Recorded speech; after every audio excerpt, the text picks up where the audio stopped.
পুতুনাৰ পূৰ্বজন্ম মহাশক্তিশালী বালি ৰজা এজন বিষ্ণু ভক্ত আছিল। বিষ্ণুৰ পৰা কিছুমান জ্ঞান আয়ত্ত কৰি বালি ৰজা মহাপ্ৰতাপী হৈ উঠিছিল। নিজৰ শক্তি প্ৰয়োগ কৰি স্বৰ্গৰাজ্য দখল কৰিবলৈ এবাৰ এটা যজ্ঞৰ আয়োজন কৰিছিল। পৰাক্ৰমী বালি ৰজাৰ যজ্ঞৰ আয়োজন দেখি স্বৰ্গৰাজ্যৰ অধিপতি ইন্দ্ৰদেৱ ভয়ত কঁপিছিল। স্বৰ্গৰ দেৱতাসকলৰ ৰজা ইন্দ্ৰ উপায়হীন হৈ পৰিছিল। বালিবীৰক পৰাস্ত কৰাৰ সাহস ইন্দ্ৰদেৱৰ নাছিল। ভয়ত পেপুৱা লাগি ইন্দ্ৰদেৱ বিষ্ণুৰ ওচৰলৈ গৈ স্বৰ্গৰাজ্য ৰক্ষাৰ উপায় বিচাৰিছিল। বিষ্ণুৱে তেতিয়া ইন্দ্ৰদেৱক ভয় নকৰিবলৈ সাহস দি নিজে বমন ৰূপ ধৰি বালি মহাবীৰৰ ৰাজসভাৰ যজ্ঞলৈ আহিছিল। বিষ্ণুৰ বমন ৰূপে আছিল ভগৱানৰ নৰসিংহ ৰূপৰ পাছৰ পঞ্চম অৱতাৰ। যেতিয়া বমন ৰূপ লৈ বিষ্ণুৱে বালি ৰজাৰ যজ্ঞৰ সভাত উপস্থিত হৈছিল, 5 বছৰীয়া ব্ৰহ্মচাৰী ল'ৰাৰ কৰ্মকাণ্ড ধৰ্মীয় পাৰদৰ্শিতা দেখি বালি ৰজাই বমনক সন্মান সহকাৰে আপ্যায়ন কৰিছিল।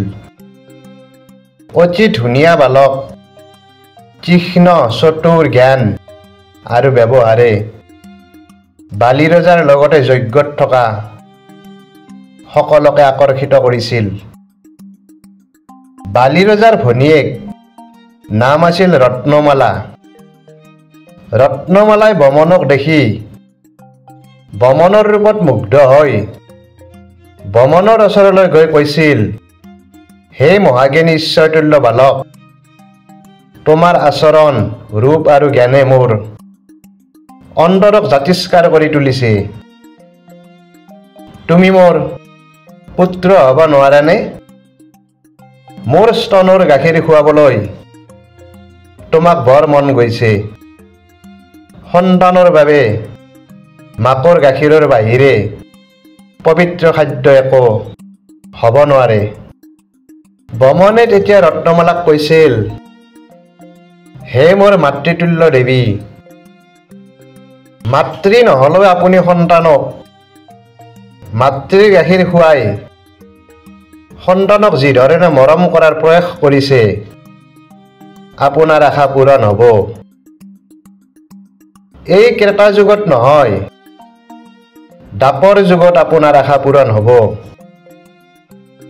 বালক বমনৰ কথা শুনি ৰত্নমালা আনন্দিত হৈছিল। ৰত্নমালা বা বালি ৰজা বুলিয়ে নহয়, যজ্ঞত থকা কোনেও ভগৱানৰ মহিমা বুজিব পৰা নাছিল।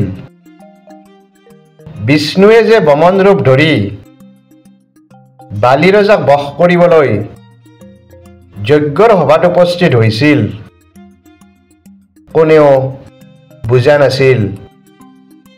কিন্তু যেতিয়া বমনৰূপী নাৰায়ণে স্বৰ্গৰাজ্য ৰক্ষা কৰিবলৈ বালিৰাজক দান খুজি যজ্ঞস্থলীতে মাটিৰ তলত চিৰদিনলৈ সুমুৱাই দিছিল, তেতিয়া বালি ৰজাৰ ভনীয়েক ৰত্নমালাই ককায়েক হত্যাৰ প্ৰতিশোধ ল'বলৈ বমনৰ প্ৰতি ক্ৰোধান্বিত হৈ বমনৰূপী নাৰায়ণক দ্বাপৰ যুগত স্তনৰ গাখীৰ খুৱাওঁতে পিটিকি মাৰিব বুলি ভাবি থৈছিল। সেইমতে দ্বাপৰ যুগত পুতুনা ৰূপে জন্ম লৈ